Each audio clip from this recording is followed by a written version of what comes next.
Three, two, one. Hello, everyone. Welcome back to another edition of To The Point podcast. Today, we're doing something a little bit different. We've been talking hockey. Me and Seamus talk about different shows.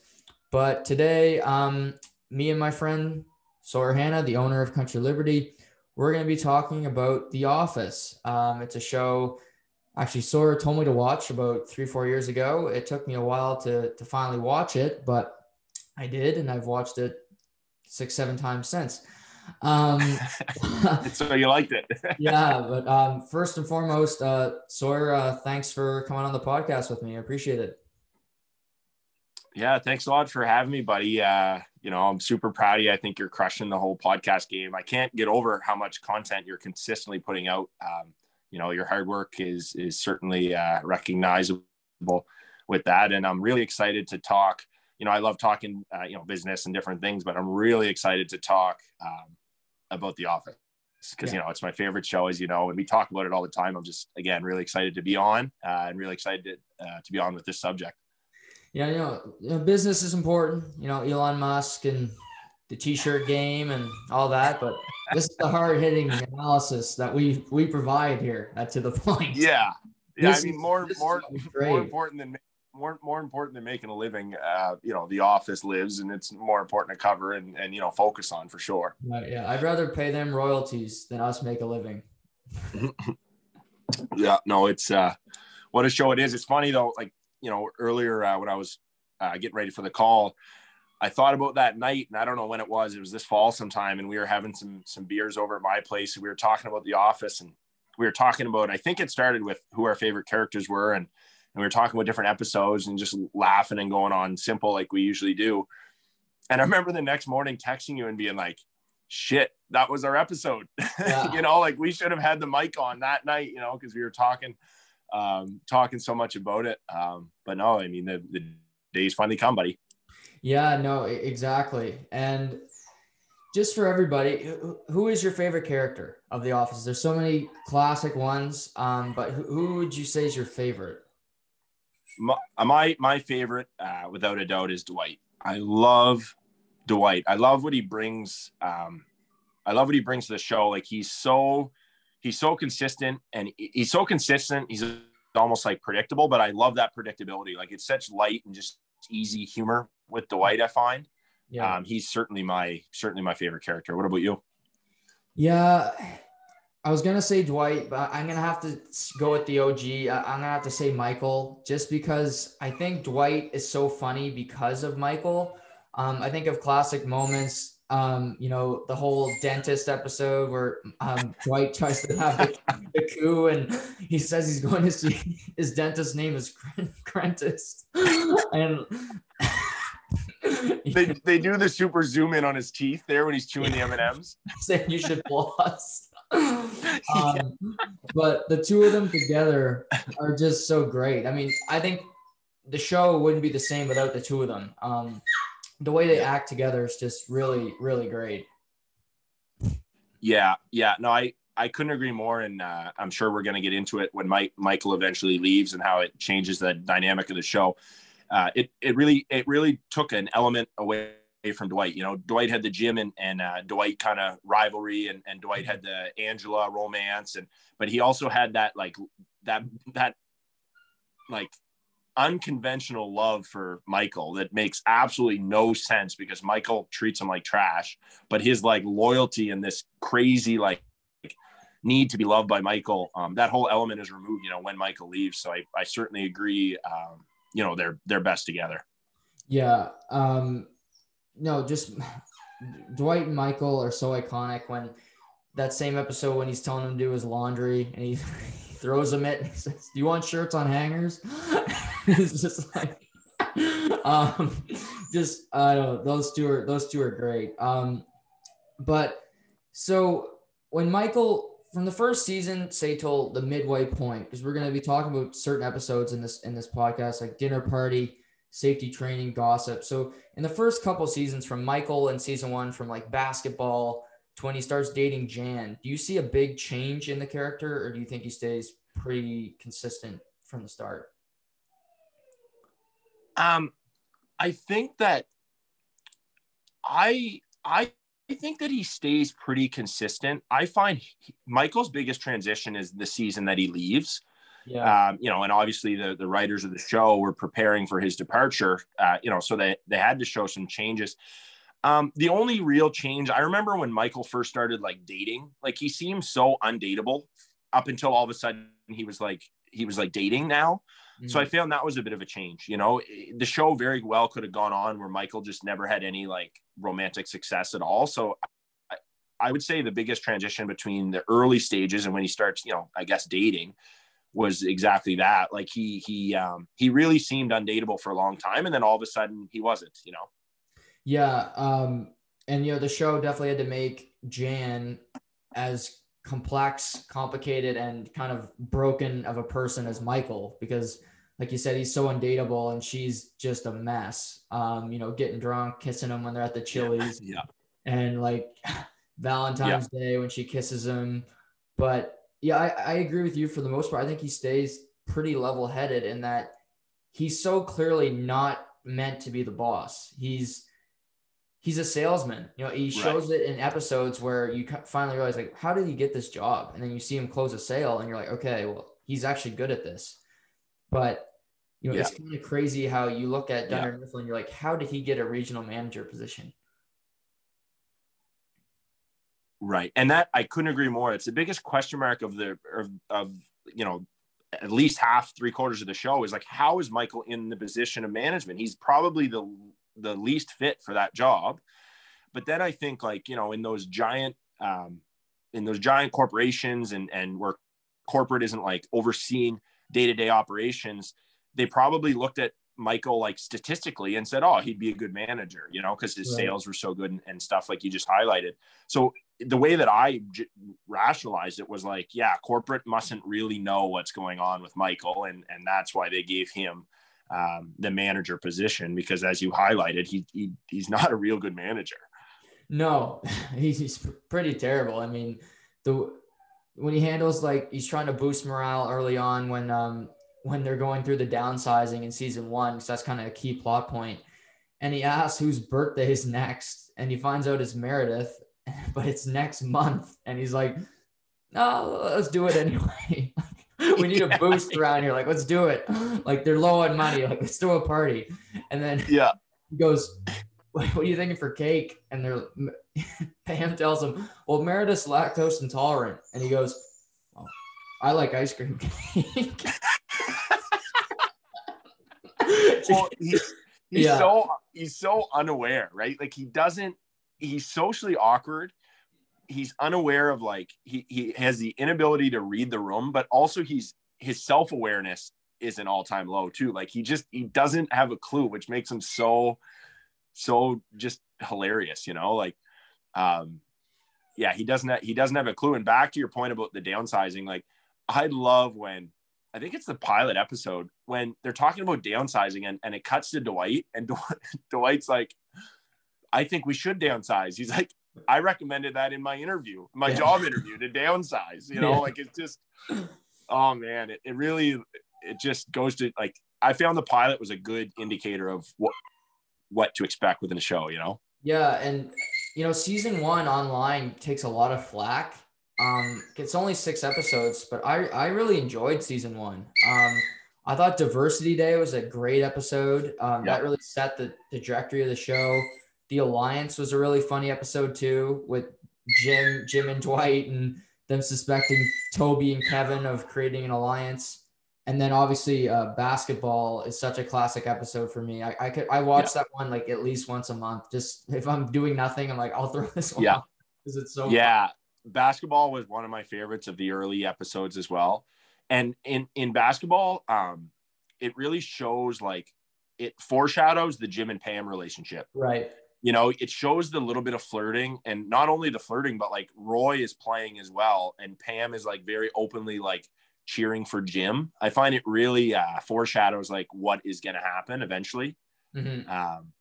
You know, so yeah, that first season, sorry, was just such a good foundation for what was to come. And like you said, Diversity Day, like, it shows Michael's character and how he's going to be so inappropriate throughout the show. You know, like that episode really shows just how like just inappropriate he is going to be and how he is as a character, right? No, absolutely. And so I agree. He didn't change. I think Dwight subtly did, especially the episode where he tries to take Michael's job. Not that he wants to do that later on, but it's clear that Dwight wants the regional manager position. And that's kind of it's a subtle, not talked about arc, the whole show, the whole 9 seasons, that, you know, Dwight, the ultimate goal for this character is to be the manager of this office. Right. You kind of think the whole time it's never going to happen because just so many hurdles come in his way that he can't get there. That's right. Yeah. Yeah. And when he finally had his shot, no pun intended, when he finally had his shot and he fired the gun in the office, like for a moment, you're like, wait a minute, Dwight's got it. Because even Jim was panicked, you know, like everyone's like, wait a minute, is Dwight really going to be in charge? And then, you know, naturally he screws it up right away. But yeah, the thing I'll say about Dwight, I don't know if he changed, but I think just more was revealed about him throughout the show. Like at first he was that traditional man's man, but like the irony is he's not like tough or anything, you know, but like he really portrays himself as that like tough, manly man, like traditional, you know, the old fashioned way. But then he starts to show like a real sensitive side to himself through like his romance with Angela, through his like vulnerability with Pam. You know, he really starts to show like this, a different side of Dwight is revealed. And even with Jim, he gets vulnerable at one point, who is like, you know, quote unquote, his rival in the office. So I found, I wouldn't like, in my opinion, I don't think Dwight changed that much. I just think that we learned a lot more about him as the show went on. Right. Yeah. And, you know, speaking of the relationships in the office, there's two clear-cut ones that the plot line always followed. You mentioned Dwight and Angela, Pam and Jim. What did you think of either of them? Like, what did you think of those? The show picked these two couples really to focus on. What did you think of the relationship? I'll jump out of left field and right back into this for a second. My favorite romance was Kelly and Ryan. Just, I hope we'll make time to discuss that later. Yeah. But I loved it. I thought their romance was hilarious. But I guess back to your original question, I think Dwight and Angela was more prominent than Ryan and Kelly, but a similar basis. It was like meant to be funny.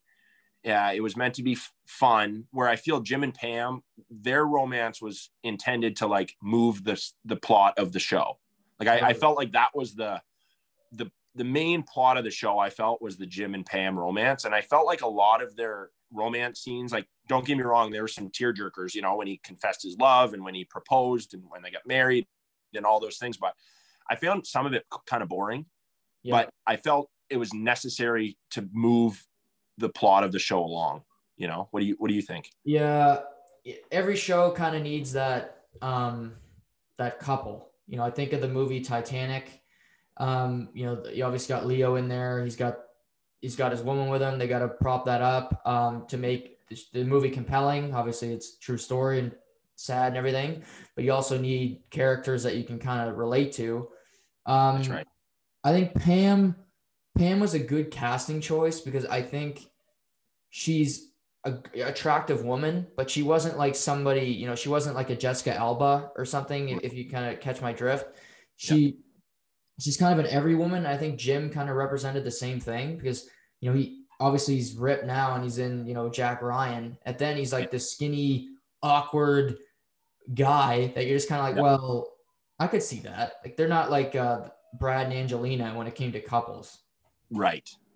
Yeah. And that I couldn't agree more. I think if you put the Ken and Barbie in those roles, like the Brad and Angelina, it wouldn't have fit. And you know, I feel like most of the characters, they kind of downplayed them. Like even Steve Carell, for example, like in the first season, they like made him look like he had less hair than he actually did. Like Steve Carell's a great looking guy, but in that show, it doesn't really show that, you know. And Pam as well is beautiful. But in the show, they give her frizzy hair and terrible outfits, and like they just kind of, I found they really downplayed and normalized all those characters, which to your point creates more of a relatable work environment, right? Because very rarely do you walk into an office full of Jessica Alba and Brad Pitt and all those types of characters. Where I felt The Office was very relatable in the sense that it was everyday people that you would actually come in contact with in your work life. Yeah. And for Dwight and Angela, for me, I liked it because I agree with you. It was a secondary storyline most episodes. Sometimes it was just like a glance, and they'd like show the two of them, and I found that kind of funny. Like the camera would just pan to Dwight, and he'd just be like texting her, and then they go down to their little room together. I like the moment, the Valentine's Day episode where she gives Dwight the bobblehead. That's such an image for me that I remember of the bobblehead on his desk and like her getting the key. So I enjoyed their romance more, maybe because I just enjoyed Dwight more. That could just be for that reason. But yeah, I just thought it was more subtle. I liked it a little bit more. Yeah.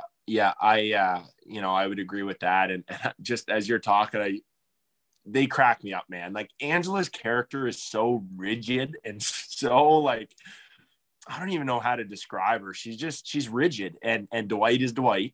And it's such a hilarious combination, because she's so serious and so whatever. And Dwight's just so far out to lunch. Like, and the fact that they're together and the fact that they're sneaking around makes it so much funnier. They're speaking in code. Like one of my favorite clips, we laugh about it all the time, is when, poor Ryan is in the snack room, and they're talking in metaphor about the cookie, which means them to go hook up.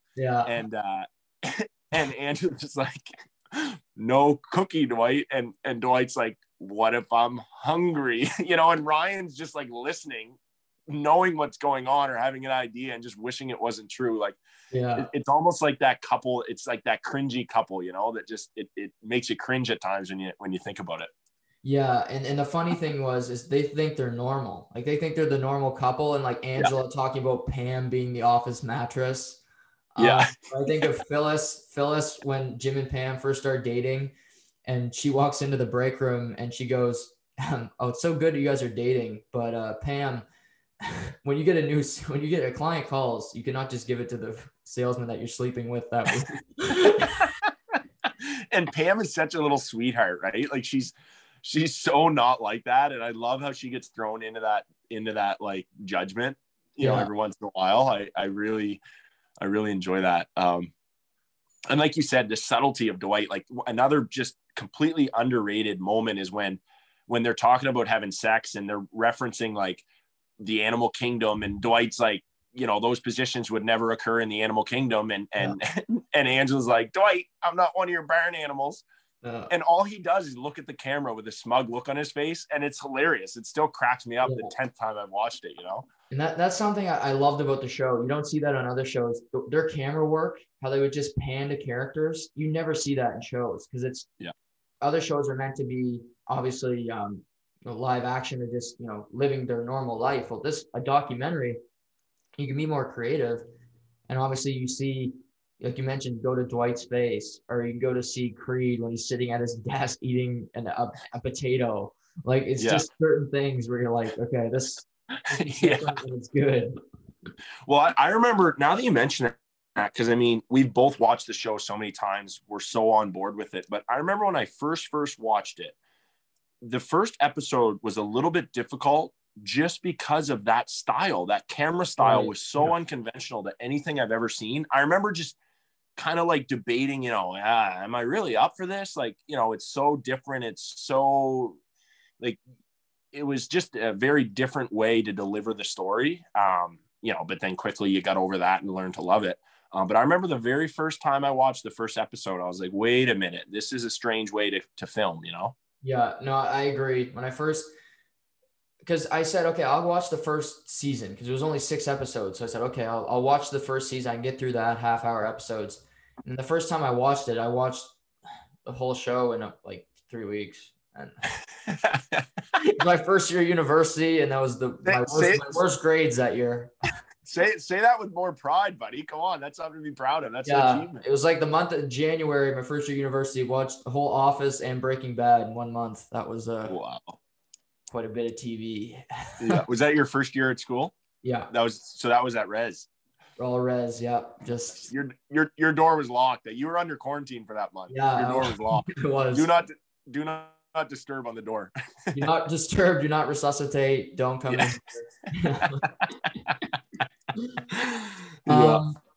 So we'll talk about the Nerd Dog because he's such a big character. But some of the OGs, how about Creed? Creed is such an underrated character to me. I love Creed.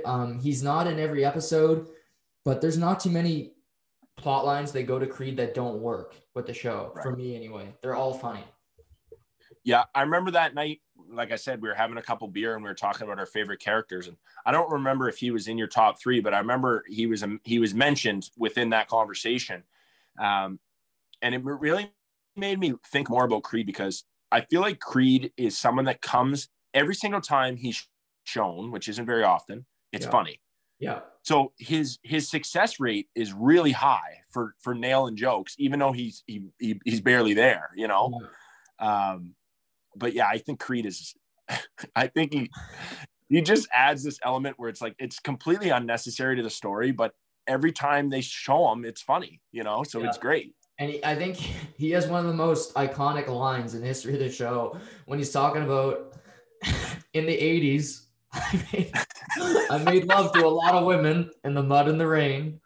And it's possible a couple guys slipped in there. There's no way of knowing. There's no way of knowing. Yeah. Oh my God. He says it as serious as can be. Yeah. He's no break or nothing. He's just so serious. Like Creed not knowing people's names. Like Angela gets up in cereal. They're talking about Philly. And she goes, it's a city full of history. And he goes, that's Andrea, the office bitch. He's looking at Meredith, sticks his hand out. I'm Creed.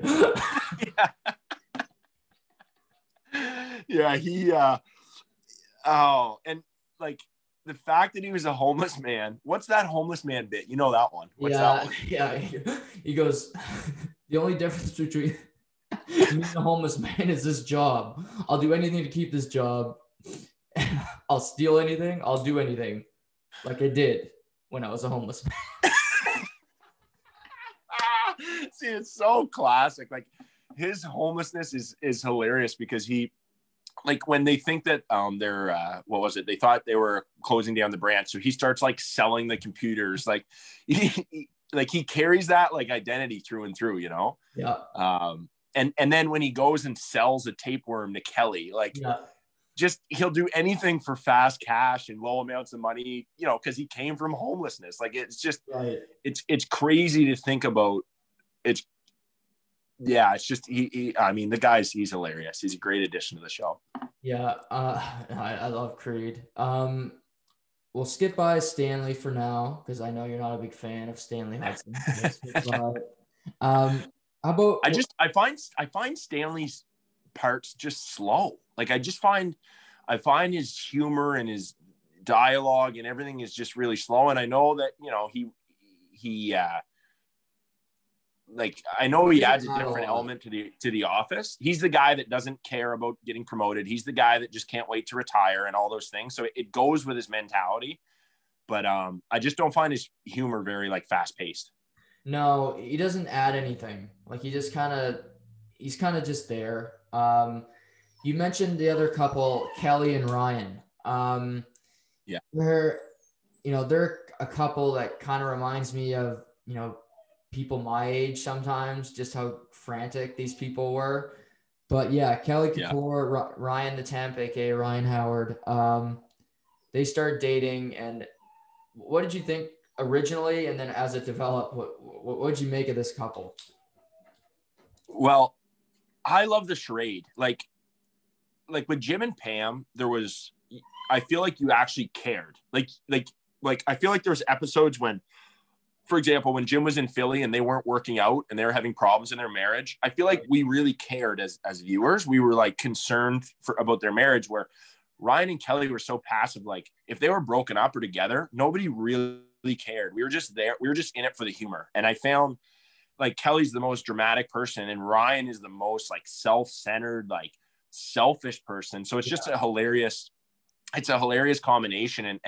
And Kelly's so predictable. Like they really stereotyped her, you know, as the basic girl that loves to shop and that is dramatic and that, you know, like they really pegged her as that. And I find she plays that role to a T. Like similar to Creed, like she's not in the show as that often, but when she's in the show, I find Kelly, there's not a bad scene with Kelly. I find her hilarious, especially if she's got the dialogue. I find she's hilarious. No, yeah. If she's carrying it, she's great.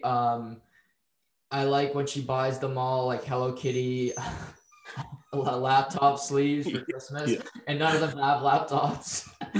Goes, I wonder what you guys would be thinking if I was white.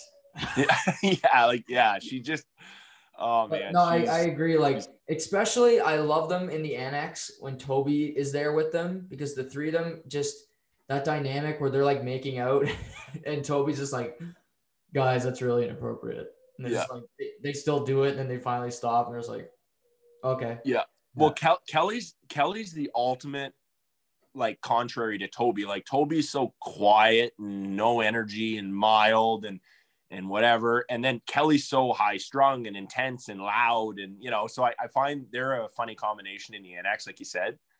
And one of my favorite parts in that, well, two of my favorite parts of the show are between two of, you know, a small number of favorite parts, but is between Kelly and Ryan when Ryan's trying to win her back, and he's doing anything he can to win her back. So he gets on the camel, and he's like really showing that he's like embracing Kelly's culture. And Kelly like rejects him. And it was one of the first times like she rejected like Ryan's charm. Yeah. And she walks over to give him like a goodbye hug, and everyone's so proud of how Kelly has grown. And, you know, Kelly finally said no to Ryan after so much time. And Kelly, you know, successfully gives Ryan a hug. And then all of a sudden they just start making out, and everyone's like, oh, Kelly hasn't learned yet, you know? Yeah. It's one of my favorite parts of the whole show. Like, I love that. That whole scene too, because Ryan's like on the camel and he's like freaking out. He's telling the guy like, turn it the fuck around. Like, yeah. Then he goes, Kelly, I can't say that I'm never going to cheat on you, nor should I. That's not how modern marriage works. I can recommend several podcasts. Yeah. He's so manipulative. Yeah. Ryan's so manipulative. He's a character. We'll mention this as we get through them, but he's a character I think that changes drastically from season 1 till the end. For me. I think he's the top of the list. Me too. Yeah. I have him at the top of my list as well. And just before we jump off this romance, I do want to bring attention to when Ryan comes back as the big shot from corporate, and Kelly acts like she's pregnant. Yeah. And then the cut scene goes to Kelly, and she's just shaking her head, like admitting that she's not pregnant. I find that so funny as well. You know, another just legendary part between Kelly and Ryan. It's another thing, like she shows up with like this big outfit, tons of makeup on, and she's like, oh, is Ryan back today? Like clearly knowing, just like, oh, he's back. Like, yeah, exactly. I know. Oh yeah, I love those. It's funny because like her, Toby, they were writers on the show, and Ryan. So really, they were writing and they acted at the same time. So that's the annex team. The annex team. Yeah, that's where the writers' room was. So that's why they were back there. Okay, I didn't know that. That's cool. Speaking of the annex, Toby's such a sad sack on the whole show, but for me, he added so much just with Michael and that dynamic. I think it's so priceless, those two in scenes together. Yeah. Yeah. And we'll get into when Michael left after, but I think that, or I'm sure that we will, I think an element of Toby's value was lost when Michael left as well. Cause like you said, those two together they were hilarious. You know, of course the HR rep that needs to like protect the integrity of the office. And then you have this goofy boss that feels the need to break every rule. Half the time he doesn't even know that he's like breaking the rules, you know? Right. And then you have that rivalry, Michael just trying to impress people, and Michael just trying to throw good parties and do whatever. And Toby shutting him down. And then Michael just, you know, despising him for it. Yeah. I think of the conference room meeting where Toby's doing it, and Michael makes like a fart noise and he goes, "What? You said it was silent but deadly and you don't expect me to do that?" I hate Toby in the middle. He goes, "If I had a gun with 2 bullets and I was in a room with Toby, Bin Laden, and Hitler, I'd shoot Toby twice." And then he says, everybody's like, "No, no, no." And he goes, "No, okay, I'd shoot Toby once and then Bin Laden." Yeah. Oh, that's so priceless. And poor Toby, Yeah. you know, his wife left him. He's just miserable back there. Like he just, you know, he fell into the job. He didn't even like, that wasn't his passion. I'm pretty sure he was chasing his wife or chasing a woman and took that job in pursuit. Yeah. You know, and he's living such a miserable life. And Michael just drives him into the ground further, you know, like no mercy, like just hammers him, like brings up the fact that he's divorced in front of other people. Michael just drives him into the ground with no mercy. Yeah. I think it's at Pam and Jim's wedding because Toby's like talking to this woman and they're making good small talk and Michael comes over. You know, he's divorced, right? Yeah. Just unnecessary, you know? Oh, fuck. That's so good. So before we talk about the characters that drastically changed, we mentioned it. We kind of picked 3 episodes just talking with each other about 3 episodes that people have never watched The Office. 3 good ones to start.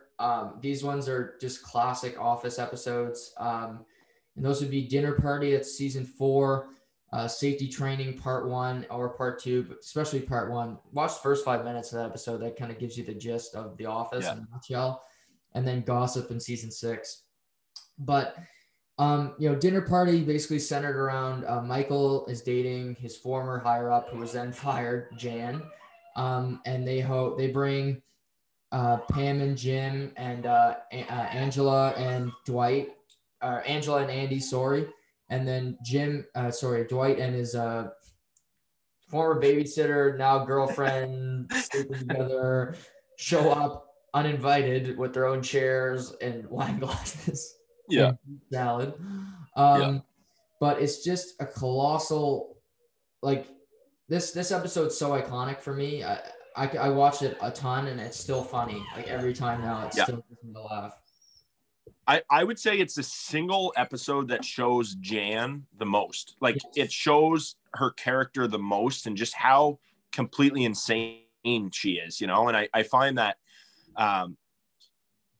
it's an episode that you're sitting watching, cringing, uncomfortable watching it on TV because you're imagining yourself sitting at that dinner party, sitting at that dinner table with the hosts that are just so outrageously uncomfortable, you know, like, again, I think that it really shows how wild and crazy and irrational Jan is. And it also shows like, almost like a sadness to Michael's life, like that he's willing to like settle for that, you know? No, for sure. I mean, the guy, I agree with you. It just shows you how he wants a family. He wants that he wants that connection. Yeah. And Jan is so clearly wrong from him. She's insane. She's psychotic. Yeah. She demeans him at every turn. Like it's a funny part of the episode, but they take the tour and there's like this bench at the end of the bed and she's just like, this is where Michael sleeps. He rolls up on it and Jim's like, it's a little narrow. He goes, no, he fits perfectly. Yeah. Jan like has space issues. I curl up in this puppy. Yeah. Like a dog at the foot of your bed. And it's funny because like Michael's on board with it. Jan thinks it's normal. Yeah. And everybody else is thinking it's completely insane, which as the audience, we know that's completely insane. Mm-hmm. But Jan thinks it's perfectly normal.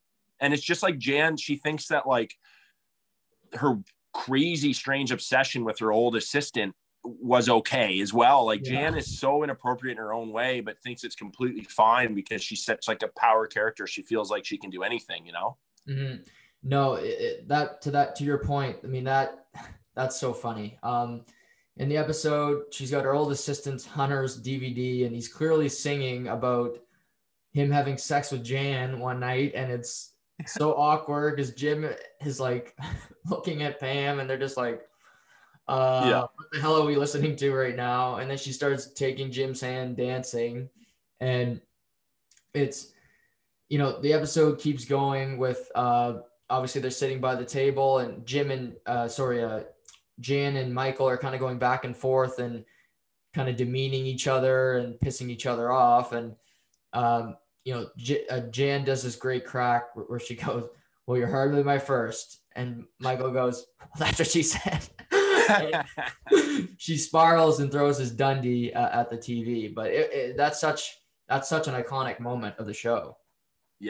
Yeah, it really is. And there's so many gags in between too. Like, we're focusing on the general like plot of the episode, but just him talking about his TV, Michael is hilarious. Like, he opened the doors to bring those guys into his life, which doesn't happen often. Like, we go to Michael's empty condo at one point, but besides that, we don't see, and then when he starts the business, but we don't see much of Michael's home life. So it's like an introduction to his home life and how like just absurd it is, and how, just the life that he was willing to settle for with Jan. And it shows that, like, cause we've all been at parties and stuff where there's like awkwardness between couples, like we've been to the odd party, and we can relate to those couples that are dramatic and, so, and when it's the host, it's like, you can't leave. And I love, and we talk about this a lot too, is the part where Jim tries to escape and tries to leave Pam behind. Walk us through that one. I like hearing you talk about that. So they're sitting there. She plays the DVD. They're playing charades. It's going terrible. Michael's just being really obnoxious, and Michael's got the note on top of his head. Jim's saying wrong names just on purpose, just to mess with him. But he basically goes and he does this talking head in the bathroom where he's like, I think Jan and Michael are having a competition to see who can make their dinner guests more uncomfortable. And newsflash, they're both winning. So he tells them that his apartment was flooded and that he's going home. And he's like, okay, let's go, Pam. And Michael obviously shoots up right away. Well, you don't need two of you to do that. And Jim's like so quick to bury her. He's like, I guess that's true. Pam, see you at home. Like, that is the typical male, because I would do the same thing. You'd be out of there as quick as you can. I'd be in bed like ready to hear it when she got home, but I'd be a couple hours snooze before she got there. But Michael of course isn't going to have that, because they never go over. So he says, well, no, you stay amongst friends, you can't have a new party. You can get new stuff. And he's like, just stay here, sit on the couch, have some fun. We won't think about all your stuff being destroyed. But that's kind of the night in a nutshell. Just the whole thing with Dwight and the babysitter, where they ask her, like, are you two dating? And Dwight pipes in, purely Colonel. And that's all you need to know. Well, Dwight, for context, for anyone that hasn't seen the episode, Dwight wasn't even invited. And Michael said, no, you need to have a date, which Dwight was single at the time. And he said, we don't have enough wine glasses. So Dwight shows up with a date, which was like his super old babysitter, and 2 wine glasses, So he's like, hey, like, what's your excuse now? Like, I'm here. You have to let me in kind of attitude. Because Dwight just wants to be, he just wants to be a part of it, right? Yeah. Dwight, just anything Michael does in the show, Dwight has to be a part of it, or he's very sad about it. Like, I think of Jim's barbecue when he thinks it's a surprise party because Jim didn't want to invite Michael, and he's like so excited about it. And Michael's like, what are you doing this weekend, Dwight? He goes, soccer practice. He goes, I didn't know you played soccer, Dwight. And he goes, I meant it was a game. You too? You're lying to me, Dwight. Yeah. Then he goes by the camera and he goes, he has no idea. I know. So naive. Oh man, those two. Yeah, they're good. Good. So that's one to check out. This episode's just so, I know it's iconic for both of us. Safety training part 1, where they do a fire drill in the office, but it's not a planned fire drill. And Dwight is the safety officer. He doesn't like the way they did it the first time. Nobody took it seriously. So he says, we need to put this in a real life situation. So he gets some kerosene, he puts it in a trash can, and it's such a great scene. He's sitting there and he has to do this for dramatic effect. He lights a dart and he takes a drag and he goes, "Today, smoking's gonna save lives." Yeah. And at no other point in the show does Dwight smoke. No. So it's completely unnecessary for him to have that one cigarette to light it. Doesn't even take a puff, barely, just enough to get it lit and to throw it in the trash to light the fire, you know? Yeah. So, exactly. So he sits down, he's kind of going like, trying to get people to notice. And he's like, "Does anyone smell anything smoky?" And Angela pipes in, "Did you bring your jerky again?" But eventually they notice it. And during this process, Dwight has locked all the doors. He's put some heaters on them, so some of them are really hot. So at first, they're kind of sort of civilized. Michael's kind of leading the group. He's like, "Got to stay calm. Stay fucking calm." He's freaking out. And they get to the back door. They can't get out. Some of them are hot. And Michael, as the leader of the office, of course, says, "Okay, it's every man for himself." Yeah. It's just a frenzy of chaos throughout the office. And I love that you said that, because I was thinking that too. Like, we talked about how bad of a manager and leader Michael is. Like, they emphasized it so much in that clip where like the office wasn't on fire, but they thought it was. And Michael's leadership was to tell everyone to basically panic and everybody for themselves and everyone just be sporadic, which is, as we know, as we learn in elementary school, is the worst thing you can do in the case of a fire, right? So it's so hilarious that Michael's the one to really start the panic, you know? Yeah, everybody's pretty calm, but you see Michael, he grabs his printer, throws it out the window, starts yelling, "Help." Jim and Oscar are taking the printer, trying to break down the door. And then there's the best, Kevin Malone, who we haven't really touched on yet, as the one of the accountants. Kevin's a big boy. He likes his food. He goes to the break room where there's vending machines and he starts kicking the glass, throwing chairs at the glass and sneaking snacks into his suit. And it's it's a life or death situation, or so they think, and he's in there busy collecting snacks. It's priceless. And my favorite part, like I keep referencing favorite parts, but this is my ultimate favorite part of the whole show, I think, is when, because Oscar, who we haven't really touched on either, another accountant along with Angela, they have a bit of this weird rivalry too at different points of the show. And Oscar is kind of the most thoughtful one in the office. He's known as kind of the smartest in the office. It's debated throughout the show, but he's kind of known as one of the smarter guys, if not the smartest person. So he thinks it's a great idea to climb into the ceiling tiles, which are those, if anyone's been in an industrial building, it's like those tiles, like it's made of like some kind of dust, and it's they're very light and very breakable, very and so he ends up removing one of these tiles and climbing up in the ceilings, because that's his thoughtful way of escaping, is like, I'm going to escape through the ceilings. And we didn't know, but we knew that Angela was a cat lover. We didn't know that she had a cat in the office. She had a cat named Bandit stored, because she's a crazy cat lady. She had a cat named Bandit stored in like a filing cabinet. So in the chaos, Kevin's grabbing snacks, Michael's yelling help out the window. She's grabbing her cat and trying to save the cat. So she yells to Oscar, "Oscar, lift me up." Like, she sees Oscar in the ceiling and she's like, "That's my way out. Like, Oscar, lift me out." And Oscar, who doesn't really like Angela that well, says like, "No, I can't. You're too heavy." Yeah. And Angela, being a tiny woman, she's like, "But I only weigh 82 pounds. Yeah. And Oscar just leaves, like crawls away in the ceiling. And in desperation, she's like, "Save Bandit." And she throws this cat through the open tile that Oscar climbed within. She throws it and you could see the trajectory of this throw, where it hits a ceiling tile, like maybe 15 feet away, and comes out it goes up into the open tile and smashes through another tile and comes right back into the office. It's hilarious. And as we know, cats sprawl and typically land on their feet. So all you see is this sprawling cat come bursting through the ceiling tile. It's hilarious. No, it's such an iconic line, iconic scene where you don't know there's a cat. You just see a cat come out of a filing cabinet. Bandit. can hear the cat. You hear the cat. It's like rare as it gets thrown. It's like rare and smashed through the ceiling tile. It's priceless. Yeah. And after this scene, it's such a good part of the episode too, because Michael goes to corporate to see David Wallace, the CFO, and other high members, and he's acting like none of this is his fault. He didn't break windows. He was not a terrible leader. So he goes to the window.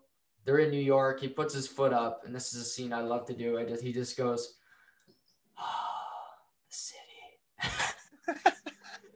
Then he comes back and sits with the higher ups at their side of the table, and he's like, "Shove down, Yeah, shove down, please." And they're grilling Dwight, and they're like, "Did you shout fire at the top of your lungs?" And Dwight's like, "Yes, I shouted fire. I shouted many things. I also shouted how to exit the building."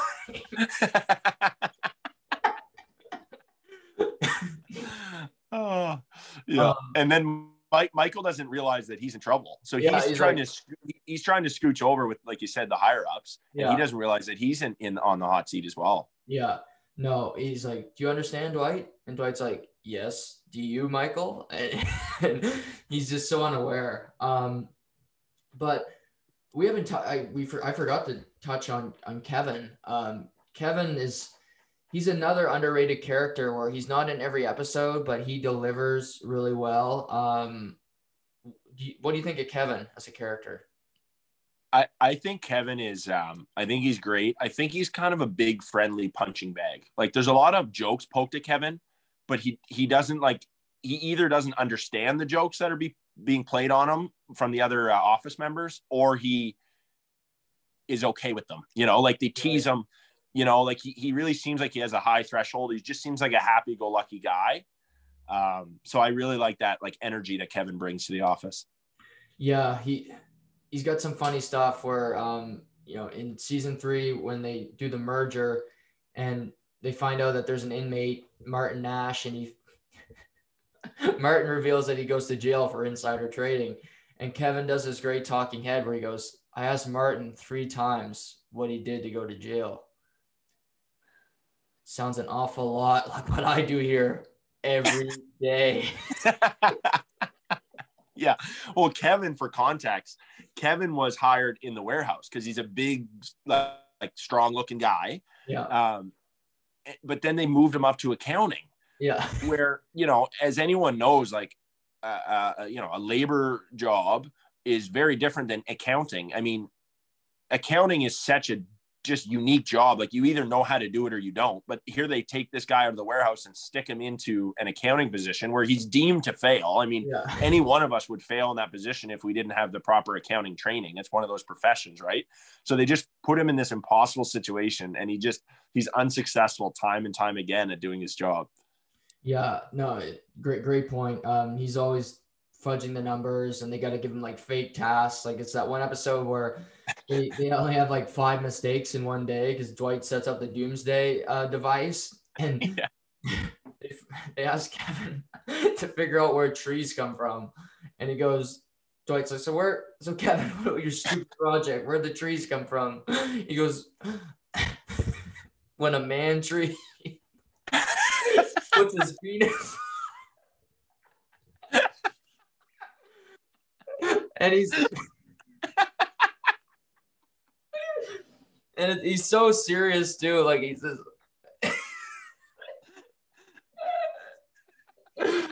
"Oh, frig." No, he doesn't. He doesn't have a clue. No. And the one again unnecessary addition to Kevin's character was he's famous at not famous, but he's known for making chili. Okay. And within probably his very close circle. So he makes chili one episode, whatever you call that before the actual theme song and stuff starts. What is that segment of an episode called? The intro.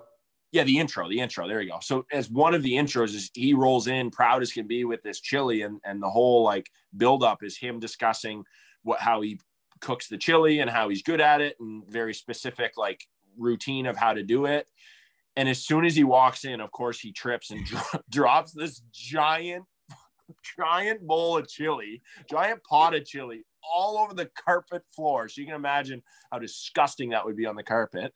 And then he's trying to like with his forearms, trying to shovel it back in with his full suit on, with his full suit on. He's trying to shovel the chili back into the pot, like as if everything's going to be okay once that chili's restored, you know, like it's priceless. No, yeah, it's such a great scene. Well, that's another thing I loved about the show, how most talking heads at the beginning or like in the intros had nothing to do with the episode. And I enjoyed that. Yep. When Jim hid Dwight's desk in the bathroom, like that wasn't a plot point, but it was funny. Like, yeah, warmer, colder. Oh, you're getting warm. And then Dwight calls him in the bathroom.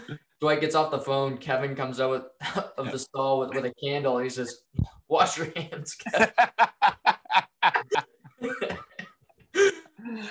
Oh man, yeah, no, that's too good. And with that episode that we're breaking down with the fire drill, I think that the two, like, if we're talking like blockbuster, like highlight reel parts of the show, I feel like there's two of them in that episode, like real talking points and viral points that viral on social media is, you know, the fire drill that we just broke down, but also when Dwight cuts the face off the dummy. That's another highlight reel worthy part of the show where it's so funny because as you just described that awkward scene in corporate when Dwight and Michael are getting grilled because of the fire drill, they end up right back at corporate within that episode getting grilled because Dwight ends up, well, here, I'll let you tell the story, but based on Dwight's actions, they end up right back where they were at corporate getting grilled again. Right. So during the fire drill, Stanley passes out because he's got some health problems and his heart kind of stopped on him. It's a funny scene where Michael is like shoving his wallet into his mouth. Don't swallow it. Don't swallow it. But so after they have to send the Red Cross to do some safety training with them with a CPR dummy.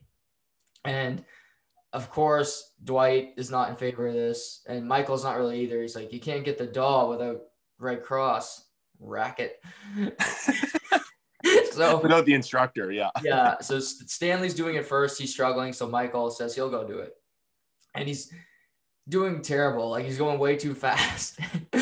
I guess I'll mention first, there's a really great scene with Kevin doing it. That's a viral scene. So Kevin, who, you know, he's not in the greatest shape, just for reference. It's CPR. It's not that strenuous, but he's giving this dummy CPR. He goes, I can't keep doing this forever.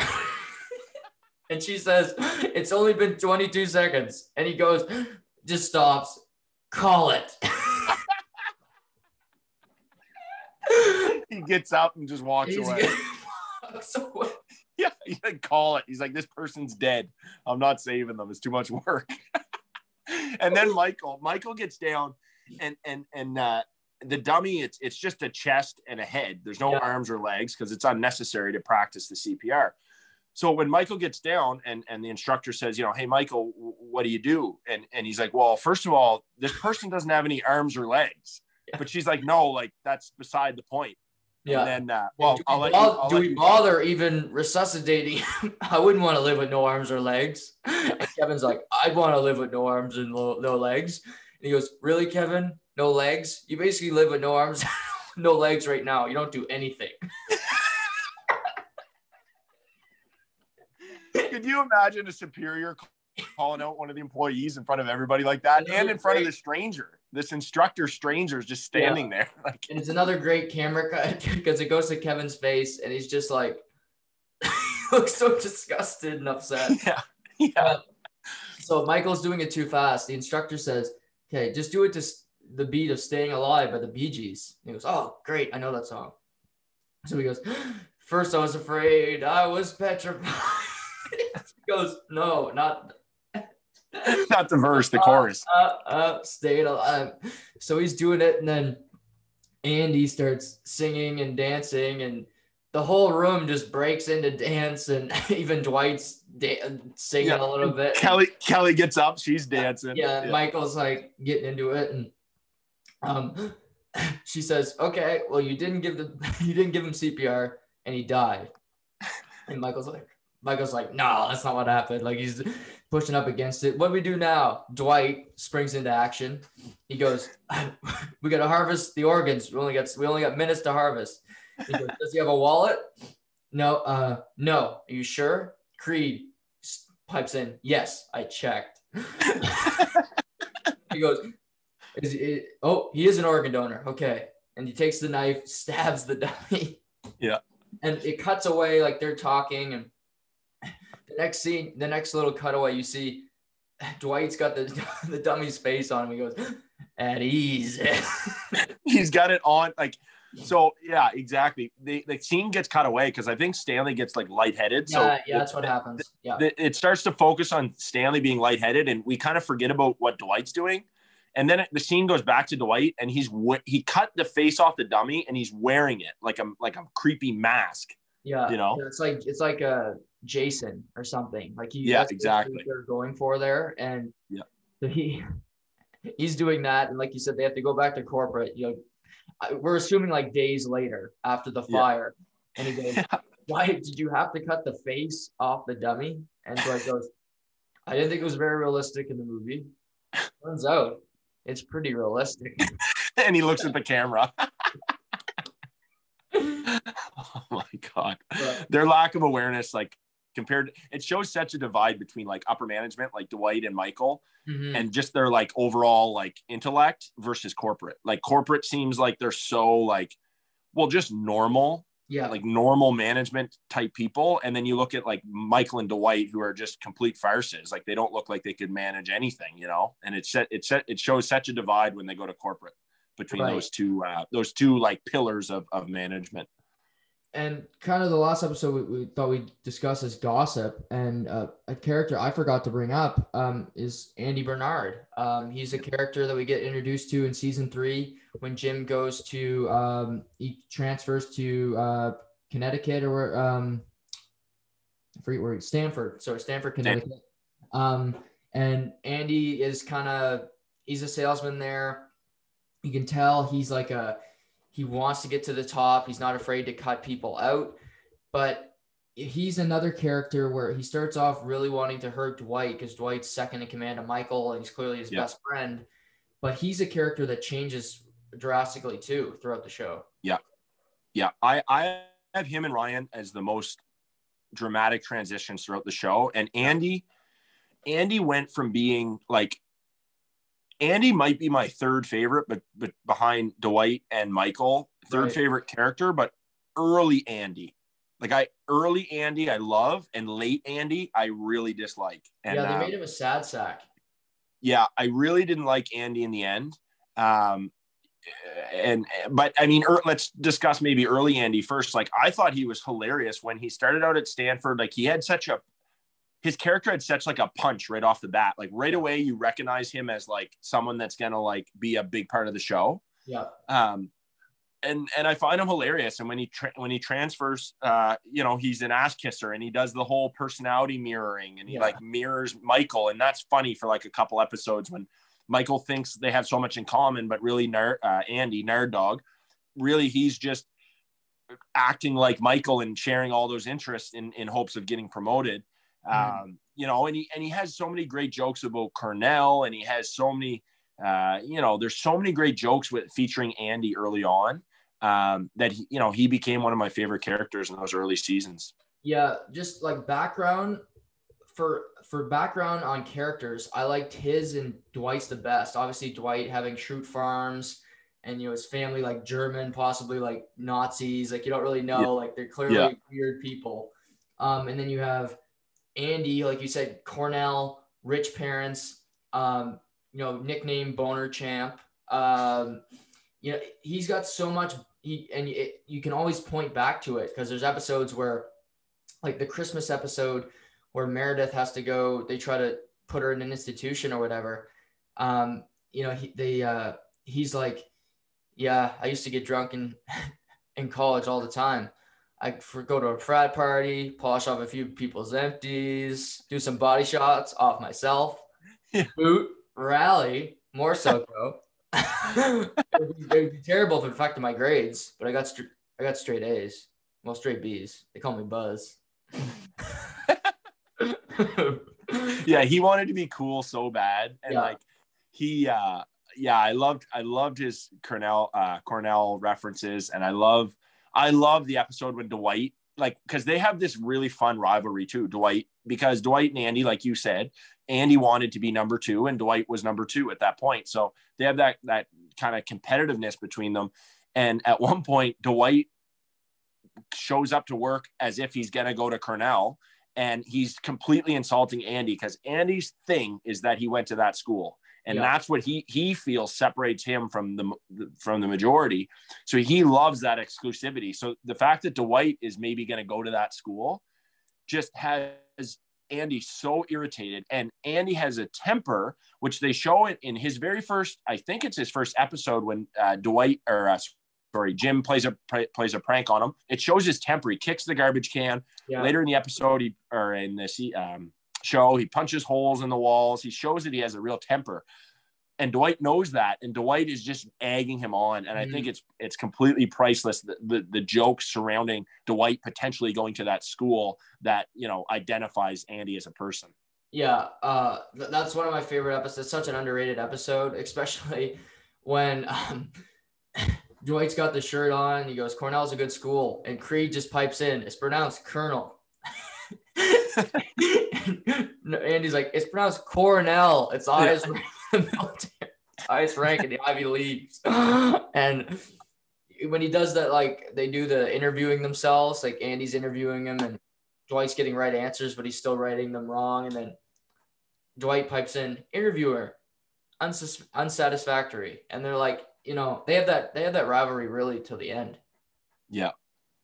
And then of course they both date Angela. So then that just adds to it. Right. So they really do. They have a rivalry for a very long time. I feel like Andy's character was lost after Michael left, you know, and as everybody knows, like, Michael leaving was it was so bad for the show. It's hard to say, like, I'm guessing real life, Steve Carell, the character who plays Michael, you know, had probably real life opportunities elsewhere to do movies and things, like, because he was getting very popular. So he left the show, but I'm sure if the writers had it their way, they would have kept Michael. But when Michael left, I feel they were really just throwing darts at a dartboard blindly to try to fill that void. Like, they brought in Will Ferrell, which was a huge flop. Robert California was, he was an okay, he was okay at best.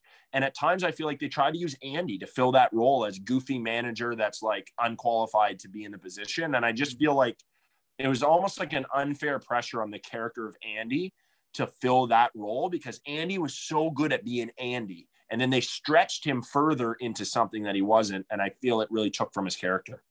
Yeah. Towards the end of season 7 and then 8 and 9, Andy just wasn't the same. He couldn't be as funny because he had to be the boss. And they tried to force him to be more funny than before. He was just funny because he was funny. Like, they didn't, I don't even think they had to write him jokes. They were just funny bits, like, about Cornell and different things. And he was never a real plot mover. He was always a sideline funny guy, but he wasn't the one moving the story ahead, where I felt like when he was put in charge, he became the person moving the story ahead in a lot of ways. Right. He had to get the sales numbers up. He had to go to Gettysburg. He had to, go to Robert California's pool party. It didn't work. And especially with him and Aaron's relationship at the end of season 9, that they didn't end up together. I hated that. That she ended up with Plop or whatever. I don't even remember his name. He's so influential. But that the fact that they didn't end up together didn't sit well with me. I wouldn't have liked that if I was Ed Helms, the guy. Like, if that's how my character ended, with him kind of look like a loser at the end of it. Well, like you mentioned it earlier, he became kind of a whipping boy. Like, he was the laughing stock of the office. Like, Michael was equally as unqualified, but Michael was never really the laughing stock. Like, Michael still had the ability to, like, retain control of the office, where I found Nerd Dog, he was out of control of the office the entire time, especially when he left on that trip. Like, nobody had any respect for him. He became such a whipping boy. Like, he was pathetic at the pool party. He was pathetic, crying over Aaron different times. And then, he couldn't break up with his current girlfriend. He was pathetic then.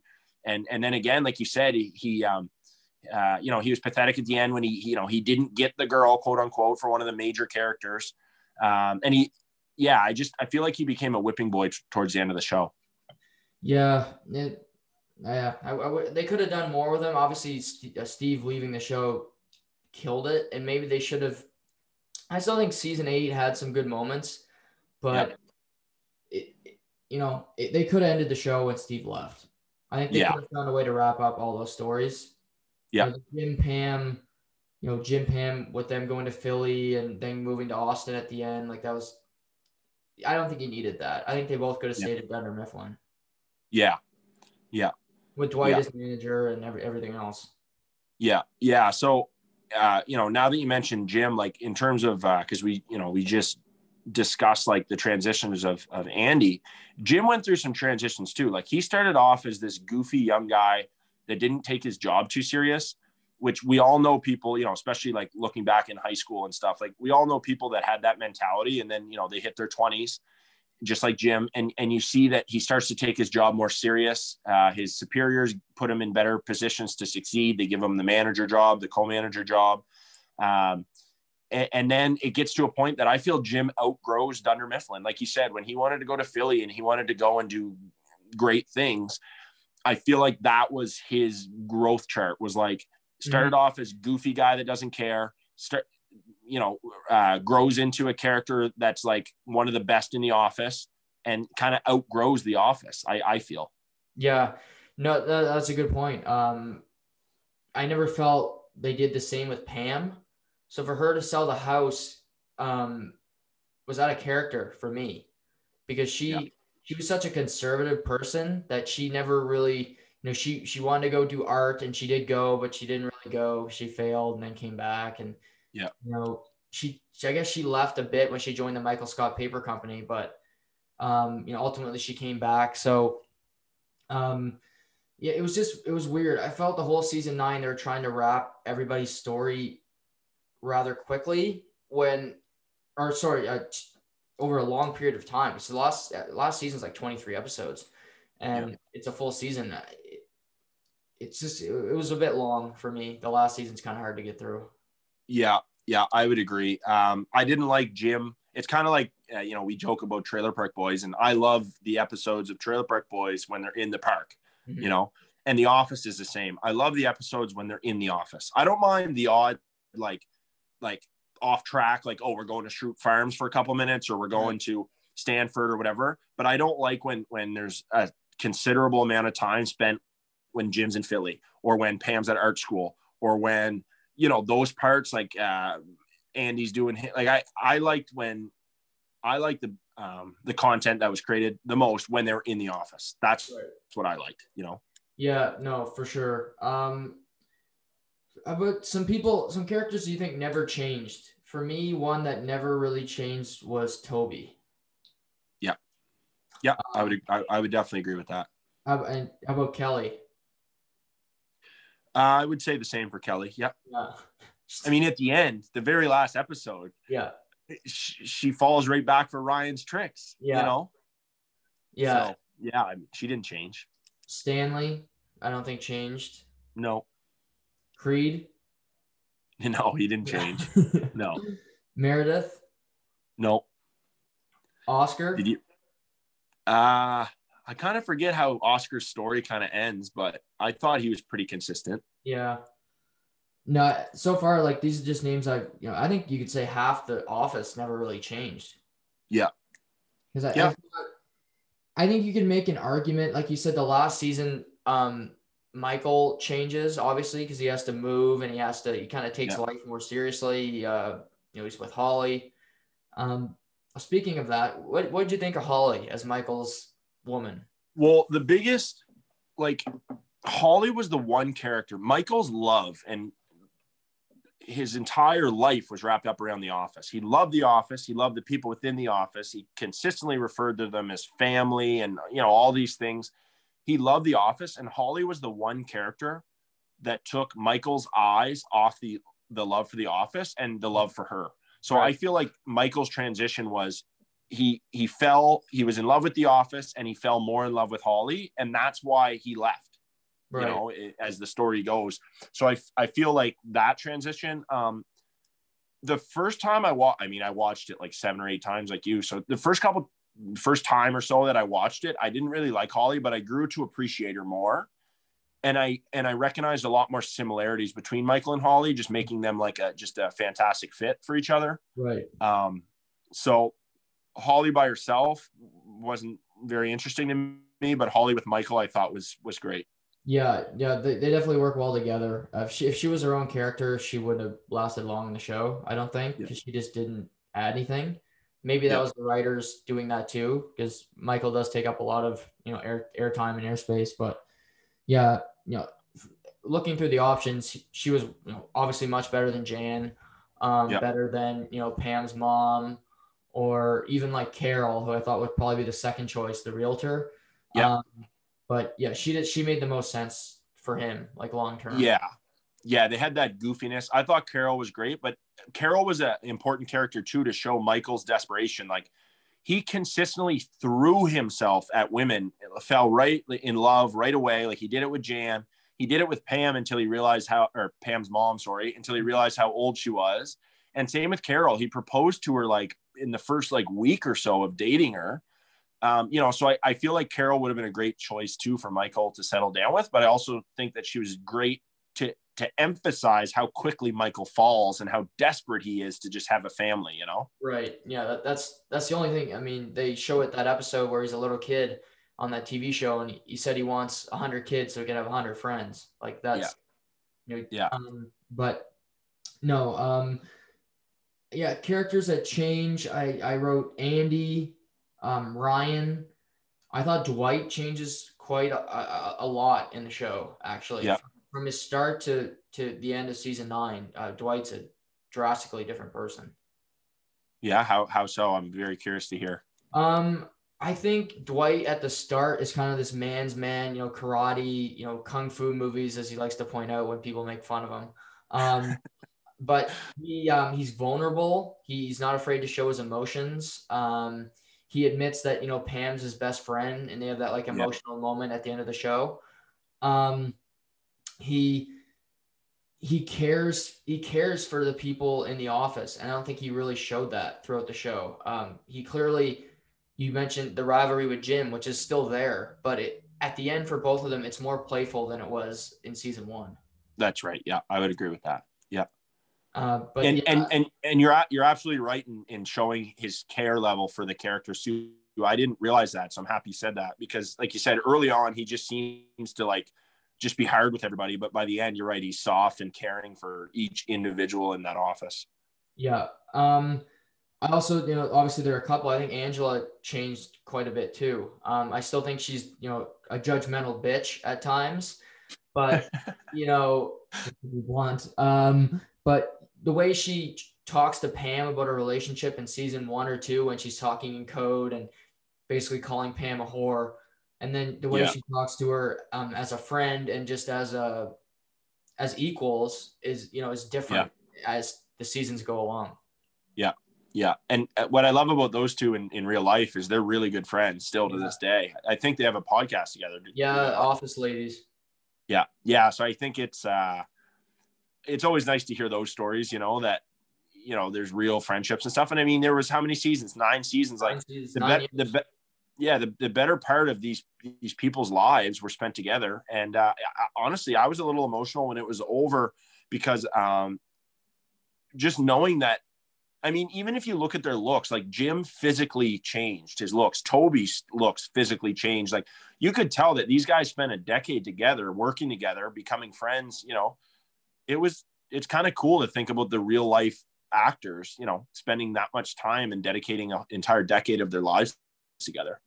No, totally agree. It's like, you know, it's like a team, you know, in sports, just bring it back to that. A team that stays together a long time, you know, they obviously grow, they have friendships. And I think this cast, I think online they say that, you know, Steve Carell doesn't like this cast, which I think is ridiculous, because he said it multiple, he plays on the joke now. Like, he'll, on his Instagram, he'll go on there and be like, yeah, I hate these people. And he'll tag like John Krasinski, Jim, Okay. and them, and Yeah. it's like a running joke because he left the show, so everybody just assumes that he doesn't like the cast and he doesn't like the Right. show. And because he I doesn't want to do a reboot, he said that, so everybody's just like, you know, pissed off at him.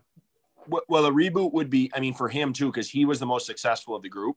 But a reboot could kill it too, right? Like as we know, like sequels and stuff, kind of, it's a risk because you could kill what you've built by a bad sequel or by a bad reboot. So I don't know. I met just kind of unrelated, but I met an actress in Toronto when I was at a conference, and she had met Steve Carell just in passing, and she said he was like super nice, polite, like just a very pleasant person to be around. And she was, you know, to his level, she was, you know, kind of a nobody, you know, and he's a superstar. And she said like wonderful things about him. So I find that strange that he would criticize the cast. I can't see that being true. No, no, I you see these narratives built up every once in a while, but if he wanted to leave the show to make more money, because he did 40-Year-Old Virgin in season 2. I mean, that movie was huge. And he stayed on for another 5 seasons after that. I mean, he did Anchorman during the show. Yep.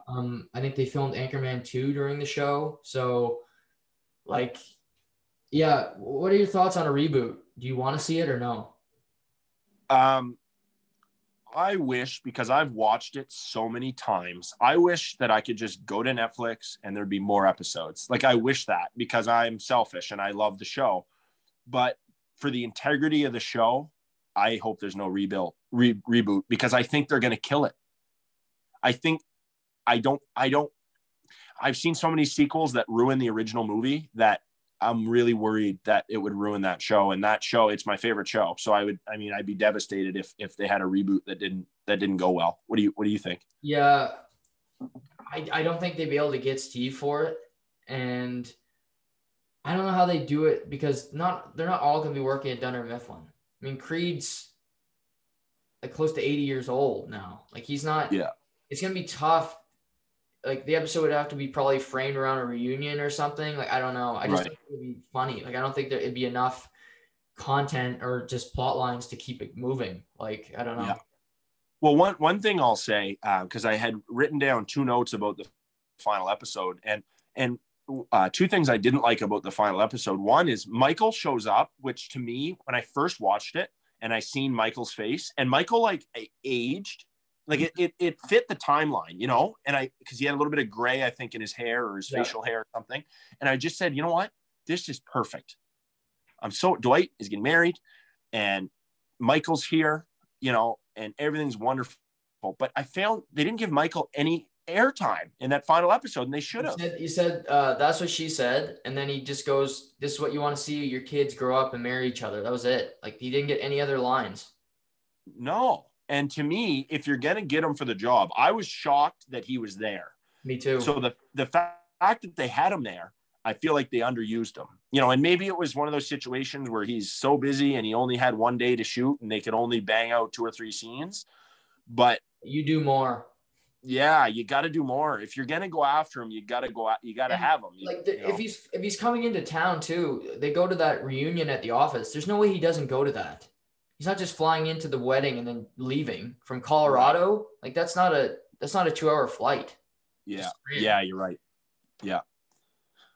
So I thought I was a little disappointed in the lack of airtime Michael got in the final episode. I was thrilled that he was there, and I'm happy he's there still. I'd rather him still be there for a short period than no period, but I felt like they should have had him more. And also the Kevin firing. You and I talked about this before, and I understand like Kevin he wasn't a good employee and stuff, but it's such a feel-good show.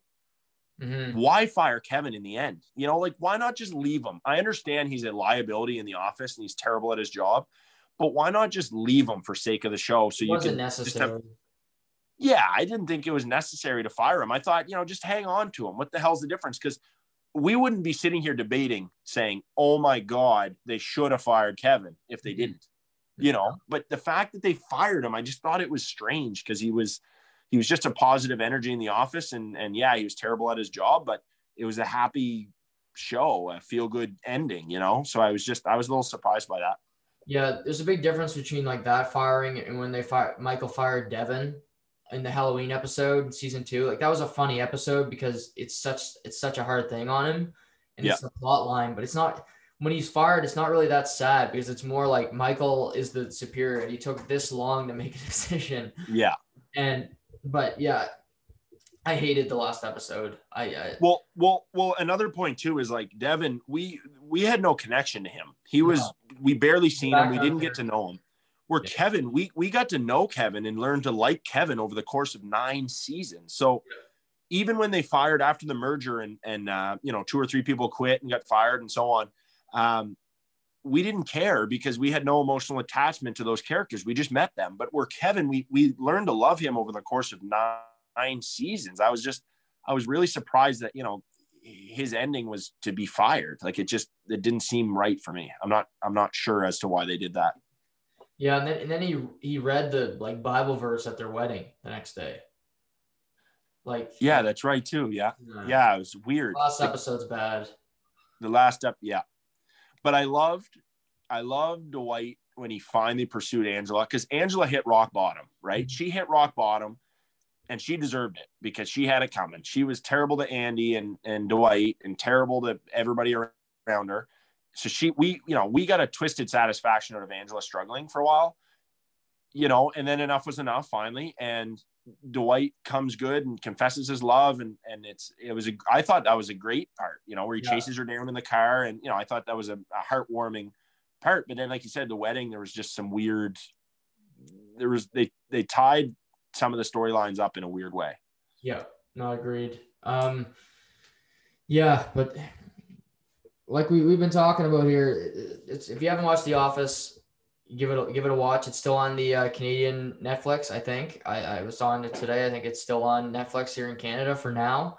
I know it was removed from the US Netflix on January 1st, but enjoy the show. You'll watch a season before you even realize that you sat down for it because they're 20-minute episodes. You can fly through them. That's right. And I held off for a long time, but I caved and I watched it and I love the show. So I got to thank Sawyer for that. But he's also got to take some of my recommendations, which he rarely does. And I've been telling him for like 5 years now to watch Breaking Bad, and he still has not watched it. So I watched one episode of Breaking Bad, and I know that you're not supposed to judge a show off one epi, but I just couldn't get past it. And I've heard so many great things from you, from your parents, from tons of friends, and everybody that watches it loves it. But I don't know. I struggle with that first epi. I'm going to give it another run. I'm sure I'll give it a try every once in a while until I finally stick with it. But yeah, that's a show that, I know I need to watch and I'm yet to watch. Yeah. So Sawyer's going to do that. And when he watches it, we'll have him back on here and we'll talk about Breaking Bad. No, Sawyer, it was a ton of fun today. I love talking about The Office. There's so many more things we could talk about, but we'll do it again. But thanks for taking the time out of your Friday for joining me, and hopefully we can do it again down the road. Yeah, thanks a lot, buddy. It was a ton of fun, and again, I think you're crushing the podcast game, man. And just keep on keeping on. You're doing a great job. No, thank you. I appreciate that. Everybody, I'll be back tomorrow, talk some hockey and football, but for me and Sawyer, have a great night and we'll talk soon.